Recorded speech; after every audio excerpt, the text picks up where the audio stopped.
What's up, y'all? Welcome to another episode of Sister Radio Show. I am your favorite sister, Narkelia, and I have my friend back again. Hey, Kickz. Ooh. Hey, y'all. Here we go with the shenanigans already. How you doing, friend? I'm alive and well. How are you? I'm wonderful. You know, it's just a great day.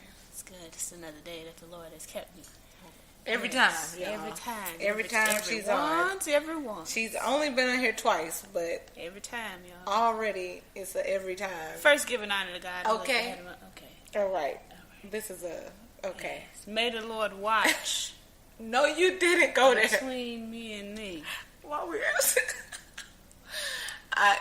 y'all, I grew up in the church. That's how I know a lot of this stuff here. Anyway, so I was just telling Kickz that whenever she on here, I feel like we finna be talking about some old deep shit, which we are. Probably. Yay, some old black shit. That's my life, though. 'Cause we black? I don't know anything else. I mean, you know other things, but this subject is, or these subjects are the most... I don't know nothing else. You, really? Yeah. I teach African American literature. You do teach African. This is your life. This is my life. She's right. But so we were at a distillery yesterday. Cool ass distillery. See, that's why you can't be drinking and doing a podcast at the same time. But cool ass distillery. However, you know, a little mix, a little vodka, a little soda and lime. You know, low carbs. Anyway, we were at this distillery, and you know, we were definitely in the minority there. All the time, but anytime. I literally saw I remember I saw two other black dudes, and then the photographer, was black, and then the older black guy that came in with the coochie looking sweater on. Right. It was what, 5 of us? It was 5 of us amongst a lot of whites. 50. We were outnumbered, but I was in the South. It reminded me, like, hey, you are not in Kansas anymore. No. You are not in diverse, although slightly racist, Chicago. Right. And the crazy thing is, like, Atlanta, like, if you have to go to the heart of Atlanta. It seems diverse. It actually seems mostly black, but as soon as you step a little bit into the metro, hello, we still in Georgia.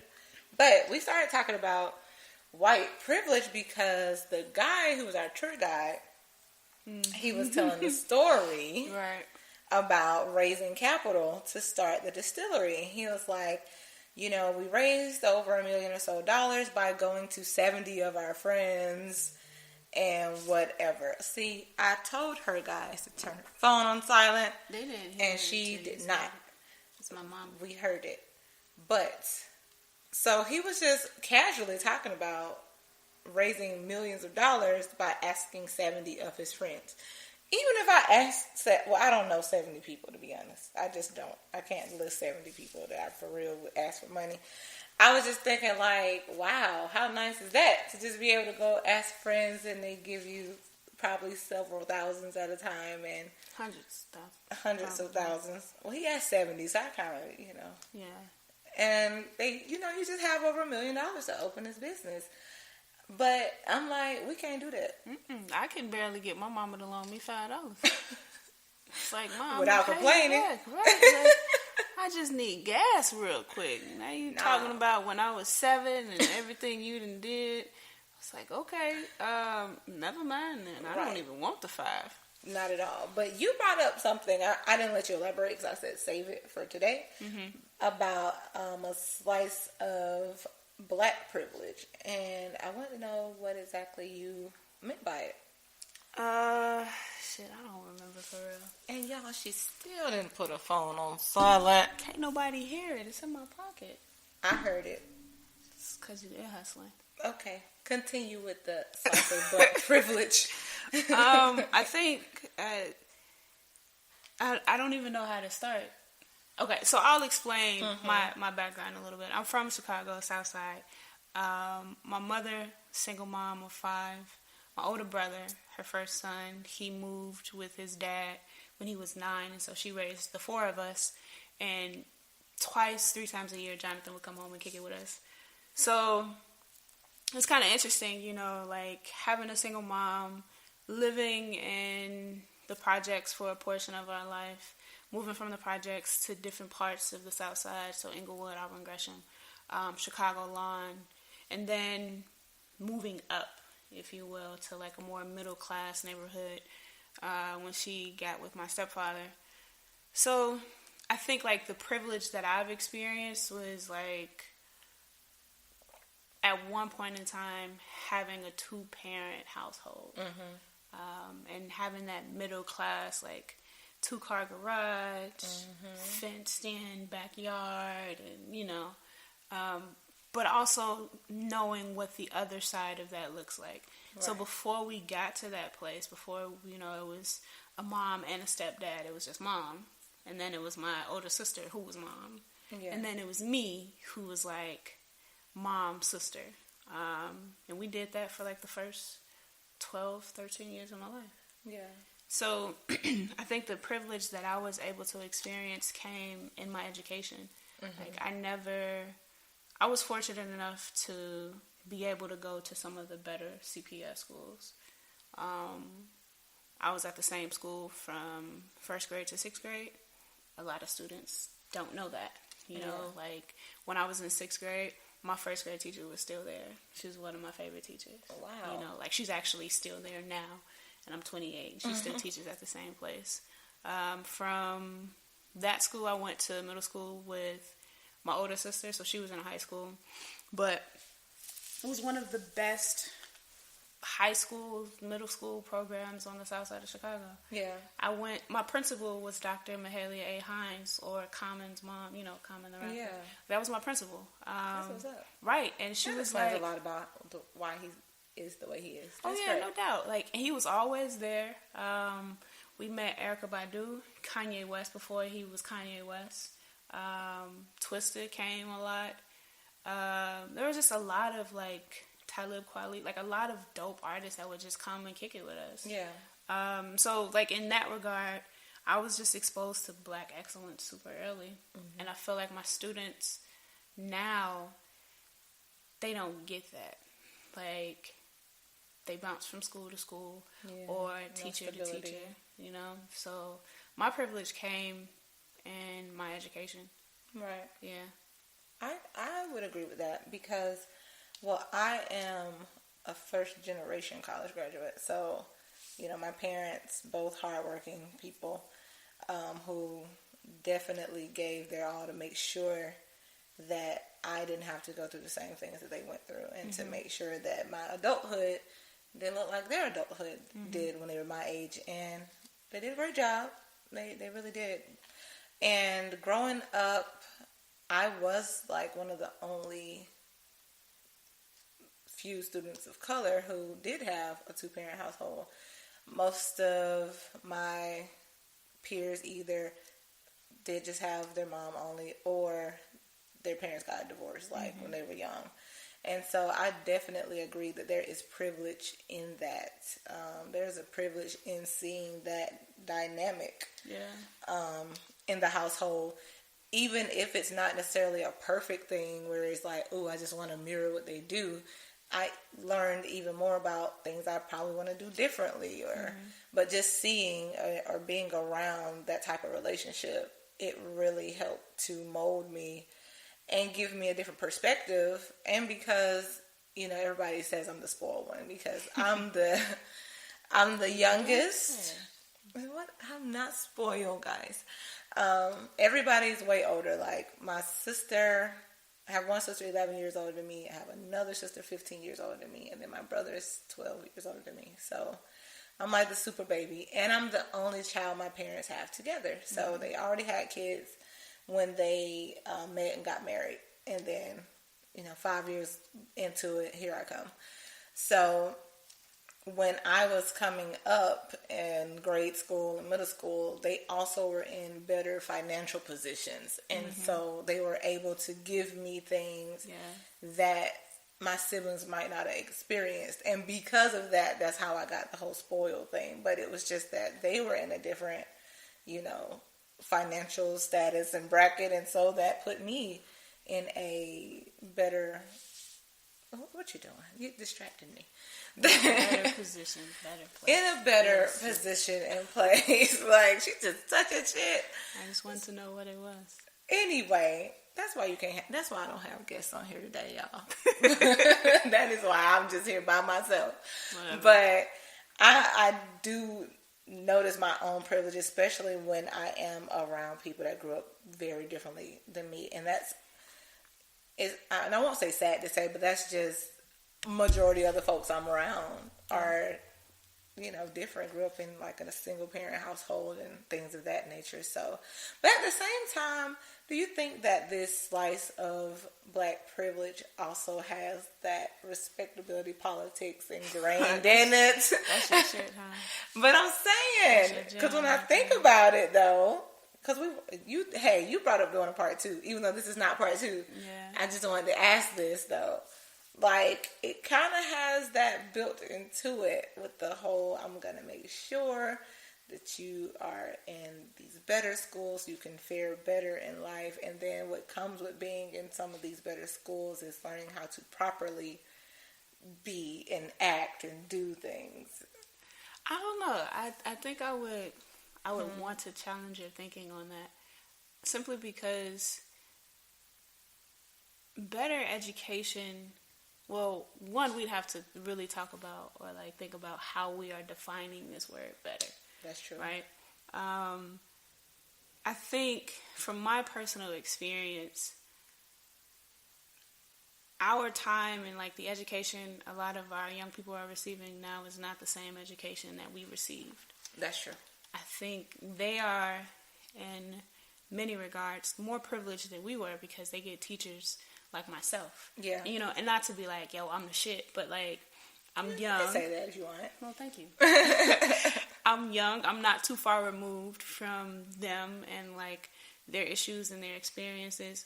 But I teach African American literature. Yeah. And so it's a literature class, no doubt. So it's English, right? But we do a lot of talking about history, and we talk a lot about like psychological stuff. So like we do some social in there, like philosophy. So it's a bunch of different things that we talk about in order for them to understand why Richard Wright is writing these things at the time that he was writing them. Right. And for them, shit is dope, right? Like me personally, I didn't get that sort of education until I was in college. Yeah. And then well after college, when I was, in my graduate program with my professor, Dr. Hames, like he was the one who really exposed me to like these white theorists and how those sorts of ideas can be applied to our black education system or the lack thereof. So I feel like in many regards, like I don't think like our education and parents wanting to send their kids to better schools is kind of like a respectability thing. I think it's just, I want better for you. That's true. And in the wanting better, to me, I don't think it's respectability. I think it's, I grew up eating bologna. I want you to be able to have steak whenever you want steak. Yeah. Or I want you to be in a position where you can work for steak. Yeah. And not you work your ass off and all you can get is bologna. Yeah. So that sucks. Yeah. A piece of it for me too is regional, because I grew up in Albany, Georgia. Albany. That's how we say it when I go there. But so there is the deep south. That's what I call it. It's 3 hours south of Atlanta. And even though it is 70% black and 30% white, the white people there own most all of the businesses. Everything is run through them. They're in most of the seats of the local government and have the most wealth there. And so when I was growing up, and not necessarily, I don't think my parents meant better as being whiter, but the town better was the white shit. The better school was the majority white school. So when I was in elementary school, I was in like a mostly black school on the east side of Albany. But my mom wanted me to be in this magnet program because I had like took whatever gifted test and whatever should be over here. So I switched schools to this magnet school in like 5th grade. Totally different. I actually got called to the office the first day because we couldn't wear plaid, and it was like, dang, can't you wear? We didn't have uniforms, but it was like certain things you couldn't wear. Which that day my mom found out it was plaid because she was one of those fashion forward moms who wanted to put me in some matching shit. So, what was the rationale behind plaid? Gang related or something? No, it was just they didn't want you to wear any distracting type of clothes, and apparently plaid is distracting. That's different. Very. I mean, plaid is ugly, so I understand. It was a cute skirt. Anyway. So that was like my first day there, so it was already like this is going to be interesting. And then going to their middle school next, which was a school you really want to start in their elementary school, because if not, it's hard to get into the middle school without being already in the elementary school. So when I got there, also no uniforms, but couldn't wear a lot of stuff, but it was so many white faces all the time, and we were definitely made to feel like we were in the minority. Mm-hmm. The teachers didn't, but in the social aspect, just a lot of decisions that were made and things where you can definitely tell what the privilege was, and you're just lucky to be here, you know. But then I went to high school, which is all black. I was so lit, but that's where I really saw, like, wow, my education was so different, because I'm in my literature classes and my algebra and geometry classes, like, y'all don't know this already? Right. And not trying to say it on no arrogant type of way, but on a really, like, wow, I'm taken aback, because I'm thinking at my magnet schools, like, everyone in the city is learning this. Mm-hmm. I'm just here because my mom was trying to be bougie. Right. That's my thinking at the time. But now looking back on it, I'm like, okay, I see why my mom wanted me at this school, because even though in the city better is white, but it's really that the white people just have more resources. Yeah, and the access is different. Right. And the teachers there were, you know, I don't want to say they were more intelligent than the other teachers, but the curriculum was different. It was more challenging. It made me have to think critically, where I didn't just have yes and no on an essay question, like, you going to elaborate or no? So I feel like it was definitely regional, but I do feel like in my household, my parents just didn't want me to struggle. But on the outside, what society saw, even what some of my high school friends saw, was, oh, you think you all that because you went to this middle school over here. Yeah, the typical. And you talk all proper. That's what they call it. Like, that was a bad thing. Yeah. We call it, in Chicago, we call it the South Side, West Side battle. Mm-hmm. Right? So, in the city of Chicago, the South Side and the West Side are both predominantly black, right? Mm-hmm. But if you live on the South Side, it's like oh, you think you better than us, sort of thing, right? And if you live on the West Side, it's like, you're more violent, you're more this, you're more... I'm from the South Side, and so this is the South Sider's perspective of this. Mm-hmm. And also, my family is split. So when my grandmother, this is the story that I was told, my grandmother moved her family, so my mom and my aunt, to the South Side, while the rest of the family was on the West Side. And so growing up, it was for real the South Side, West Side thing. Oh, Jackie, y'all think y'all better than us. And it's just like, nah, like, we still family. Like, right. And you would see, like, none even now, we don't, but maybe we do. I don't know. Because now when we all get together, it's like, oh, shit.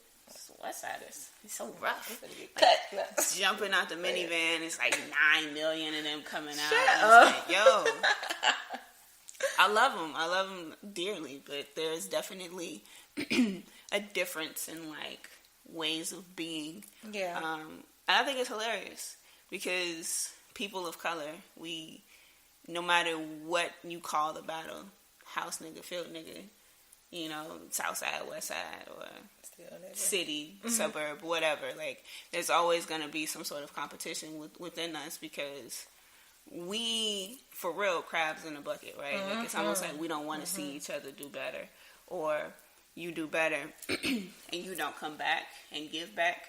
Now you a Kanye West. Yeah. Right? But now you're a Kobe Bryant. Yeah. Not really thinking that Kobe Bryant didn't grow up here in America. Right. He grew up over in Europe with Europeans. Right. Different perspectives. Different experiences. Yeah. Or like my brothers. My older brother has only dated a black girl like twice in my life. Wow. And he's a black man. Yeah. But he grew up in small town Iowa.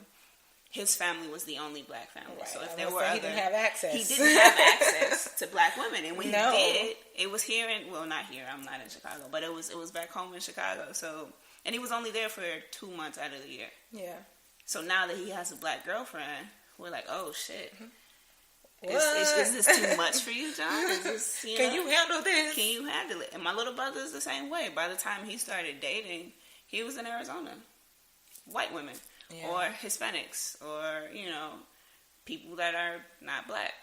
Right. So his daughter is mixed.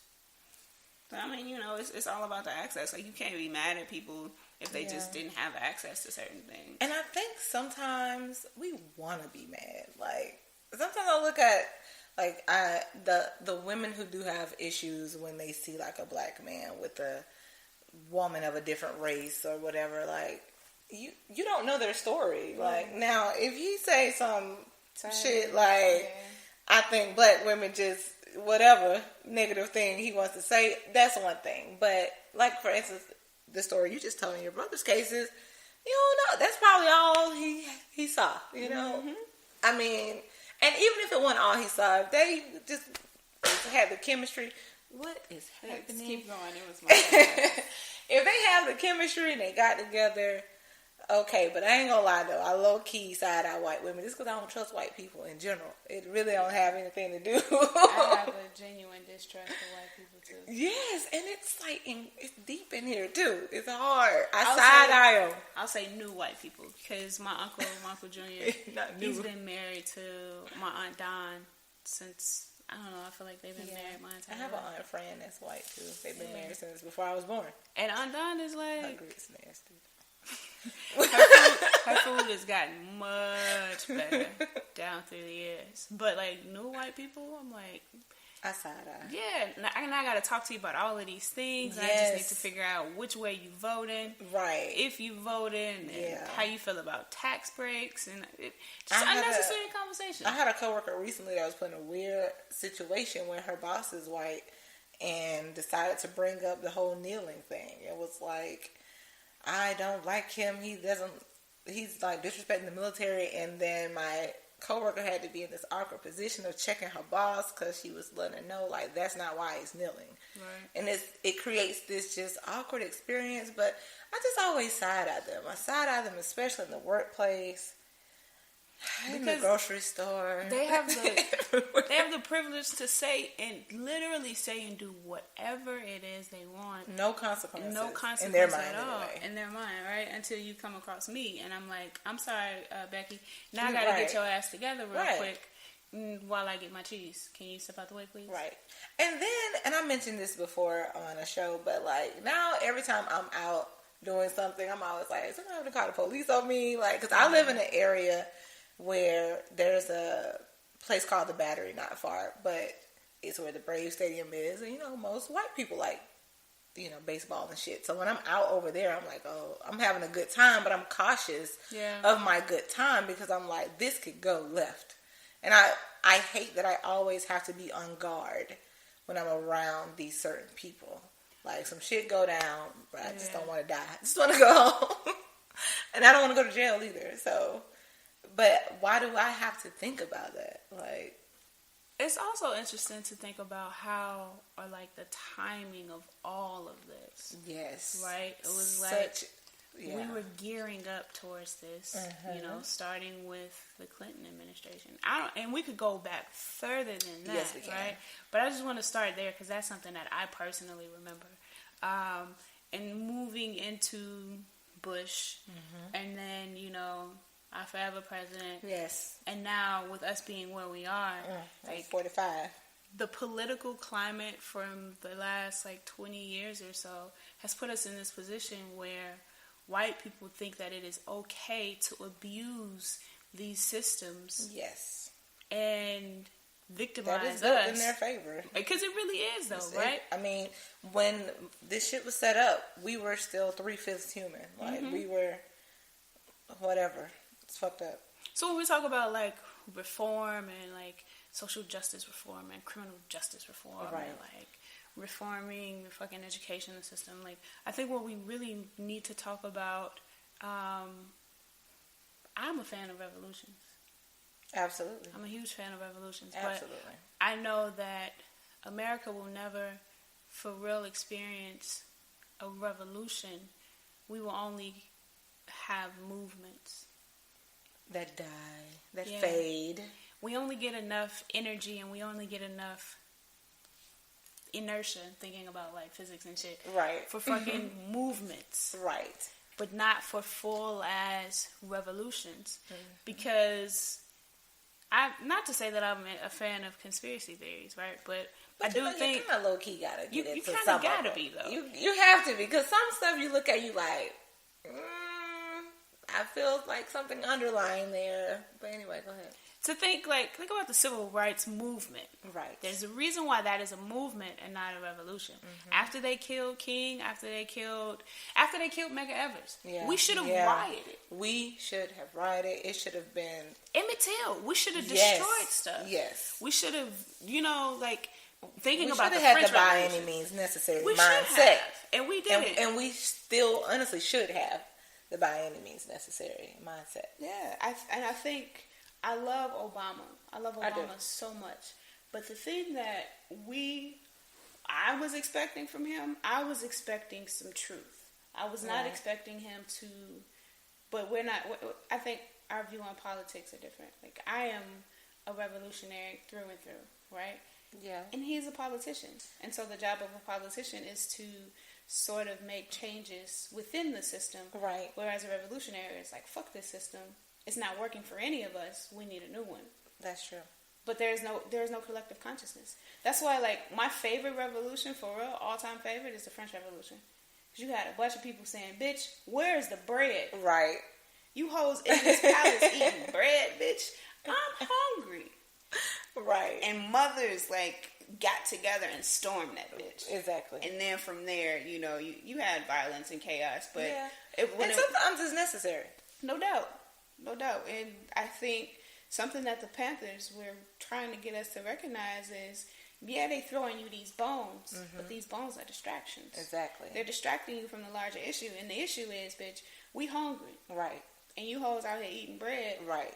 And I'm eating crumbs. Exactly. And what I love about the Panthers, too, is that they also, in addition to having this militant, which I just think, look, they were just trying to protect themselves, because you ain't out here protecting me. Right. I gotta protect myself. But they were out there literally feeding the people. Like, and they had initiatives. Yeah. Like, I love that. But of course, it needed to be destroyed, because we can't have this representation out here. People feeding each other and protecting themselves with guns. We can't have that. We can't have them with automatic weapons. We can't have free clinics. Of course not. We can't have after school and before school tutoring programs. We can't have that. We can't have that positive.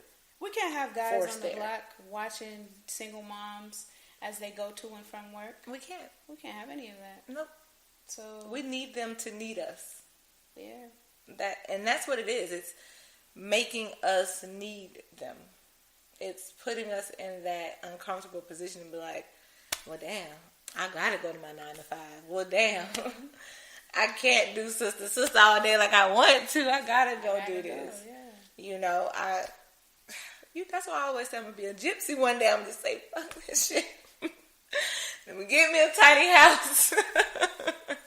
And I'm going. I'm already a low-key minimalist.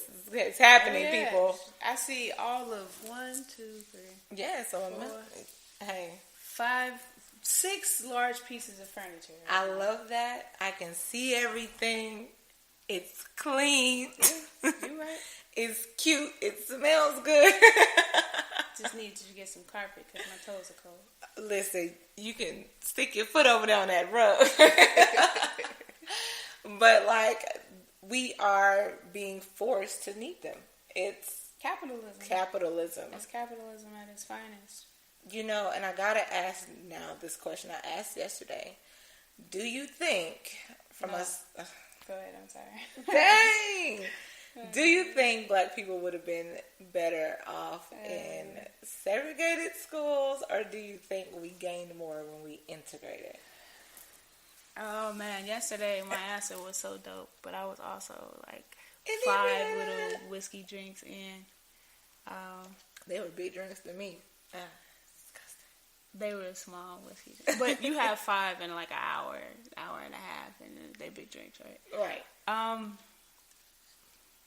I think I said something along the lines of like, you just gotta do it fresh now. Do it fresh. Fresh. I think yes and no. I think when it came down from the Supreme Court that, you know, schools needed to be integrated, I think that was the perfect opportunity missed by the United States as a whole to really stop and speak to the hurt of the people, you know, both black and white. White people, why don't you like black people? Black people, here's how we can help you.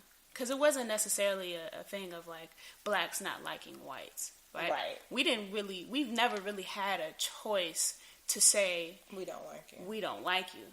And if we say we don't like you, it's for great reason. Yeah. I mean, we had reasons. We've been... And we have this type of compassion that almost annoys me at times. Yeah. But continue. I'm really trying not to turn this into a history lesson because, do it. Like, white people, they blow my nuts because they're like, oh my God, slavery was so long ago. But it was like, bitch, we spent 250 years in slavery. Generation after generation after generation after generation of people who knew nothing else but whips and chains and rape and murder, right? And then you set us free, and now you're like, get over it. Right. Like, what are you talking about? That happened so long ago. Right. And why do you need to come to my school? Right. You good? Like, we've spent so much of our time trying to get free and never really truly experiencing it. Right. Like, even now, 2018, are we free? Are we in control of our bodies? Are we in control of our futures and our destinies? And a lot of people would say yes, and a lot of people would say no. And I think for people like myself who, my mother was born into poverty, right? But my grandmother was a hardworking woman, and she was able to provide a basic way of life so that my mother could provide us with some basics so that we ourselves were given a better educational opportunities and outcomes and outlooks, and so that now I can say that, yeah, you know, it's a struggle and I gotta hit her up every now and then and be like, yo, let me hold $20. But for the most part, I don't want or need anything. Right. And it started with my great-grandmother who moved up here from Mississippi, who through hard work and shit was able to give my grandmother some shit, who was able to give my mom some shit. And so, you know, like when white people are like, get over it, it's like, no, bitch, like my great-grandmother was not a slave, but my great-great-grandmother was. And so it took us 5 generations, right? Yeah. For me to be able to say like, yo, I work a 9 to 5 or 7 to 8 or 7 to 4 or whatever the fuck it is. And I'm decent. Yeah. I'm not where I know I need to be or where I want to be, but I'm decent. And so when I personally think about segregation and integration, I think had the government, which we know they would have never done, but had they stopped and really talked to white people. Like for real talk to white people and be like, look, we understand that you all needed this group of people for financial gain, but what you did to them was fucked up. And they severely fucked up. Like, so much so that I've only been pulled over twice, but each time I've been pulled over by the police, I've like damn near gone into panic attacks. Yeah.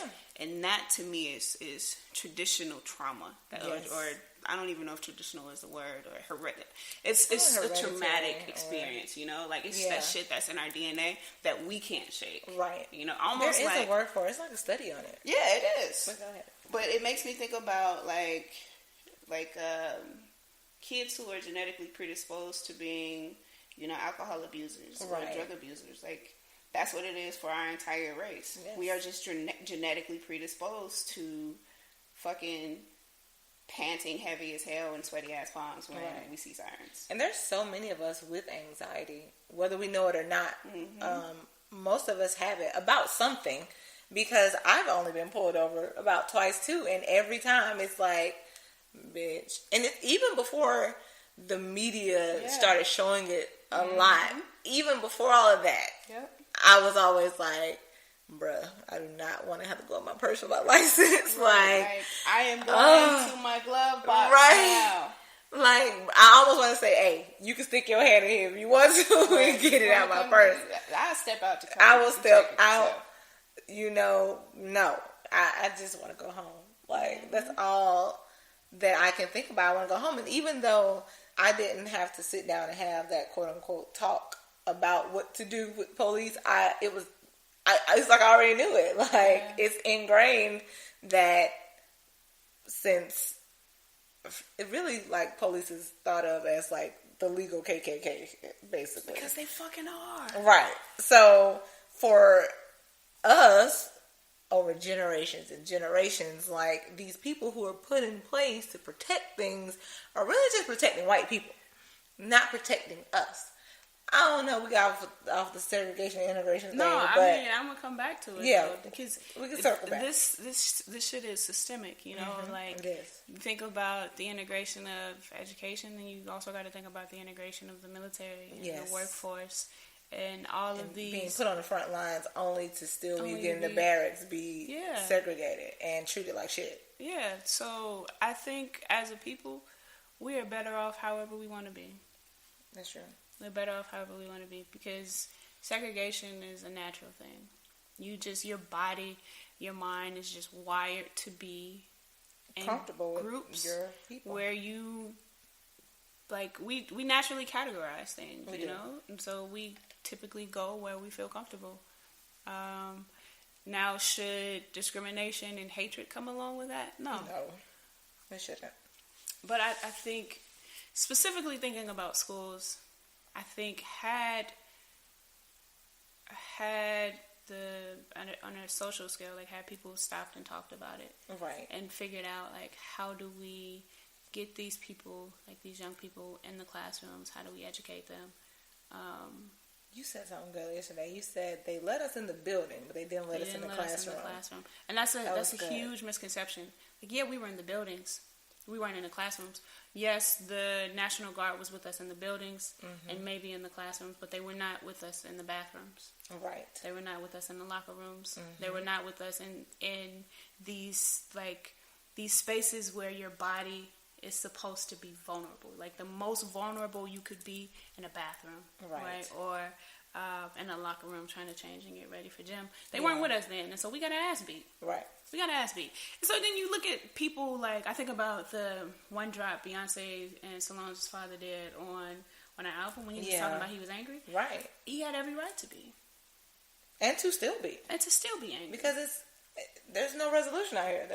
We're still out here fighting for our lives. Literally. We're fighting out here. So, I don't know. Even with my nice 9-to-5 where, I live in a cute little apartment and I don't have to ask nobody for shit, but it's still certain things I have to fight for. I have to fight at work. I have to fight when, I'm driving reckless and don't nobody pull me over. It's a fight. All my life I had to fight. Fight in every regard, still. And I'm excited for you to read Between the World and Me.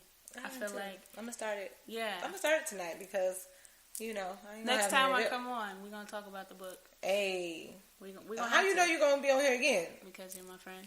Oh man, she think we friends.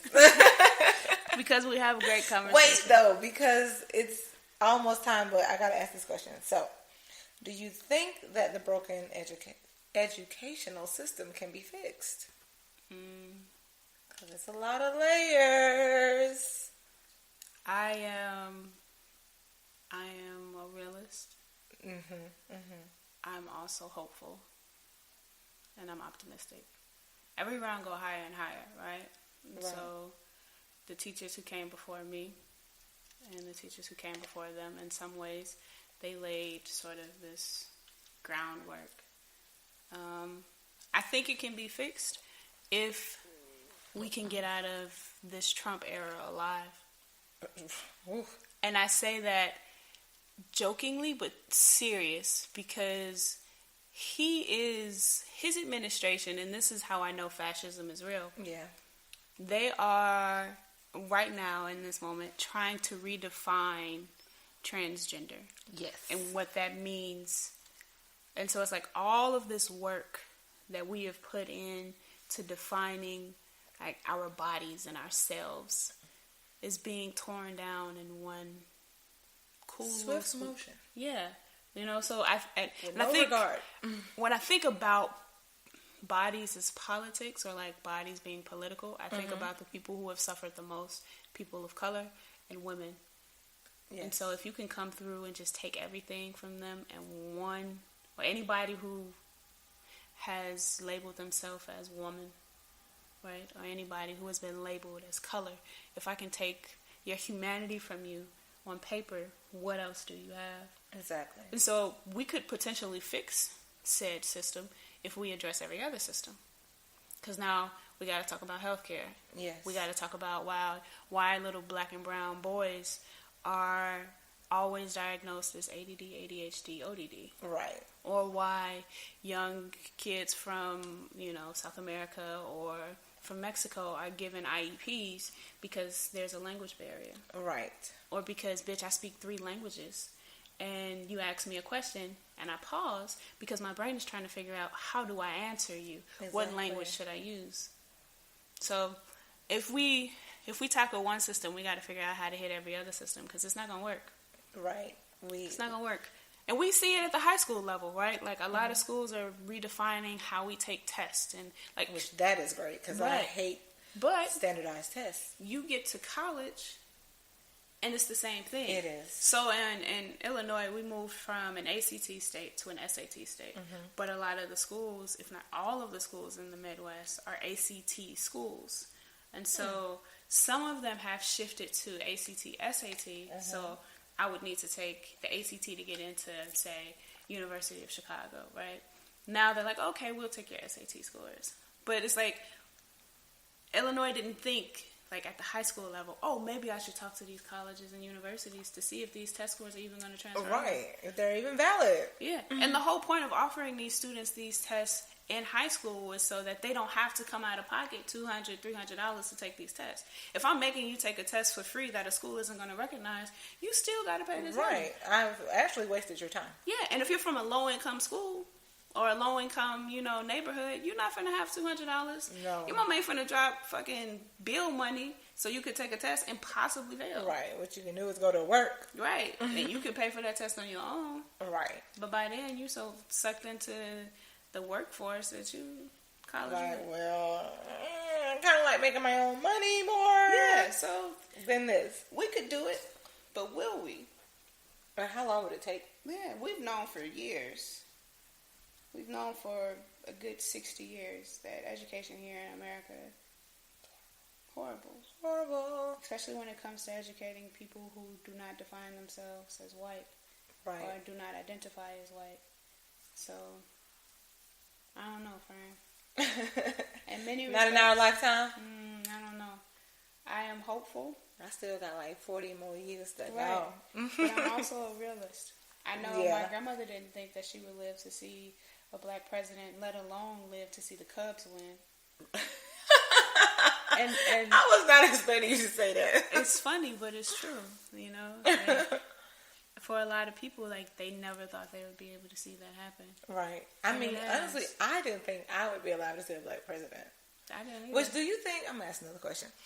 Do you think, like, this madness with 45 and, that guy, do you think it's preparing us for, like, another Obama type change? Like, Bush was so horrible, so the world was ready for Obama. Trump is so horrible, maybe let's get a woman now, like, because we'll be so ready. These people are puppets. Yes.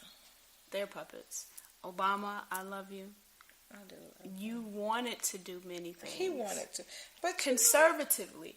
He did. Obama is a conservative. A conservative president. He is, and nobody we don't talk about that because when you see Obama, you don't see conservativeness. I do actually. I do too. When I first saw him, I saw conservative. Yeah, I saw. I was cool with it. Right. You know, hey, do you, brother? But I saw it, but I still loved him. I love what he wanted to do and what I would have hoped he could have done. But yeah. Everybody, when they saw Obama, they saw something different. Yes. You know, and the unfortunate part is, as a person of color, when people see you, they don't see you; they see their version of your blackness. Mm-hmm. And so Obama was never given the opportunity to show his version of his blackness. But a lot of times he was not black enough for a lot of black folks. So like, what is that? Clinton was a terrible president. Terrible, but black people love him. But we loved him because he cheated and shit. Right. Like, Bush was how we love that? Right. Yes. And we love him now. Right, because of the comparison. Like, yeah, because we might as well bring Bush back. Just bring your ass back. At least we know with you.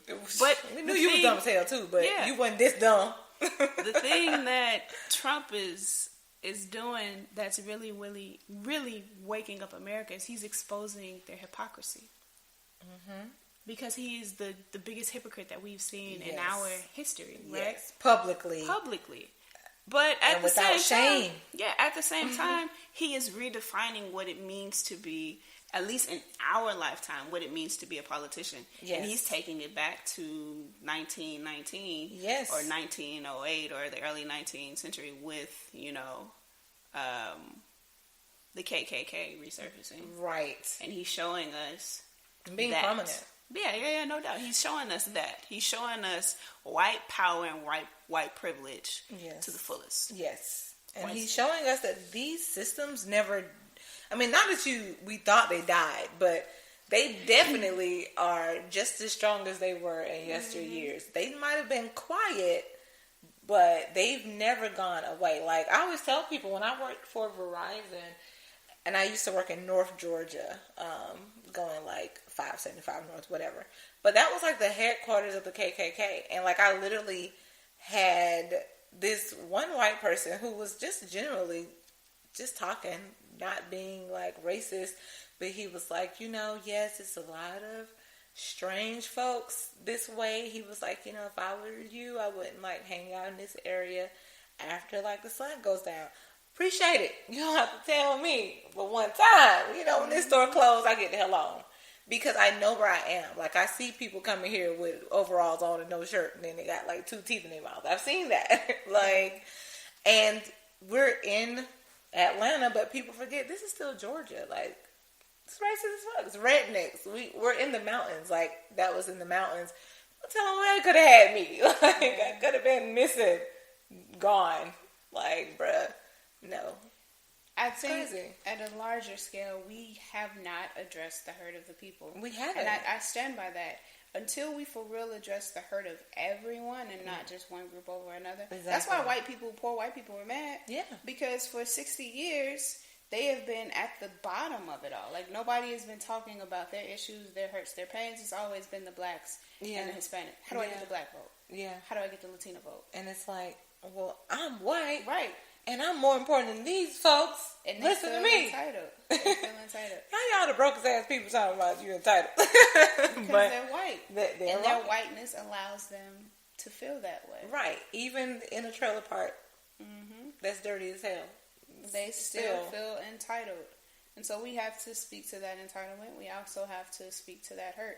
But capitalism allows them to feel that way because they think if I work my ass off, I should be entitled to a piece of this dream. Absolutely. Well, you get your ass up and you work then. Exactly.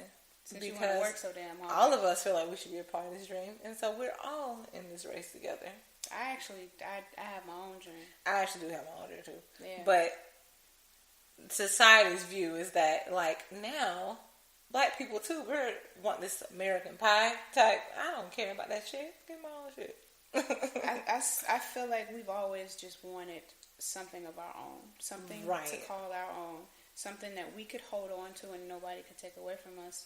And I think it's shifting with each generation. Yes. My grandmother and my great-grandmother, they wanted to own property. Yeah. I mean, I still do, right? I do one day, But I'm not pressed right now. I'm telling myself to calm down. Yeah. Honestly. Which is why, like, the pressure, for me, I'm already in my 30s, I'm 32. So the pressure amongst people who are in my age group right now is that, oh my God, I'm in my 30s, I need to own a home. Like, we're still a part of that generation that got that whole, you need to own the property piece. And I'm just like this black sheep about it, like, bruh, I like saying, hey, y'all come fix this refrigerator. This y'all refrigerator. It's not, right, it's not, I'm not dropping $1,600 on a refrigerator. Or when I talk to my parents, they're like, oh, we just had to spend $10,000 on the roof. Who? I'm going to call these people. This y'all roof? You got a hole in your roof. Hey. I'm chilling. Like, I'm that person who, I do want my brick exposed loft one day, but I'm not pressed because I don't like to create extra bills for myself. I just don't. My thing is my credit score. I'm trying to figure out a way, how do I improve my credit score without opening that many lines of credit? Right. You know? And it's setup. It's a setup. It is definitely a setup. That's also a conspiracy theory that I believe in. Okay, we'll do that for another episode. Another episode. Because we like, oh, we over now, but we talking. Right. When they told me, so I wasn't one of those people in college that got college, like, credit card offers. Yeah. Like, I didn't start getting those until after college. But I was grateful because once I realized that a lot of my friends graduated with hella debt. Yep. I was like, whoa. I didn't get any loan debt. Right. I didn't get any credit cards either. At that time. I have 2 cards right now. Me too. And I don't even want them. That. Right. I'm trying to figure out how to get rid of one of them. Hello. But it's like you got to take the hit, right? Like, in order for you to, I went to go get my first car, and nobody wanted to give me a car loan because I didn't have credit. I didn't have any negative hits. I just did not have credit. Anything. And I'm like, this seems like I should be perfect, right? I feel like I'm a perfect candidate for said car. They want you to have I'm like, a little I'm something. working. I have a college degree. Nope. Like, what's up? Like, you're not good enough. And they were like, you need something. Right? And so Capital One sent me this little slip for like, it was like a $500 credit card. And I opened it, and my mama was like, this is what you do. You buy a pack of gum. Which is why today I paid with my credit card. She's like, never spend more than like $30 or $40 on your card. Buy a pack of gum every 2 weeks. Put gas in your car. That's it. It's like, okay, cool. That's why today I pulled out my debit card and I was like, nope, this is my one credit expense for the month, and I'm gonna be good. And it sucks that like you have to get into debt, right, in order to be trustworthy. Like that's in order to build your credit score up, right? Like what? Like what? This is a setup. It is another show though. Setup. But that's my thing. My thing is I'm trying to figure out how to have this bomb ass credit score without getting into a lot of debt, because cash is no longer king. It's not.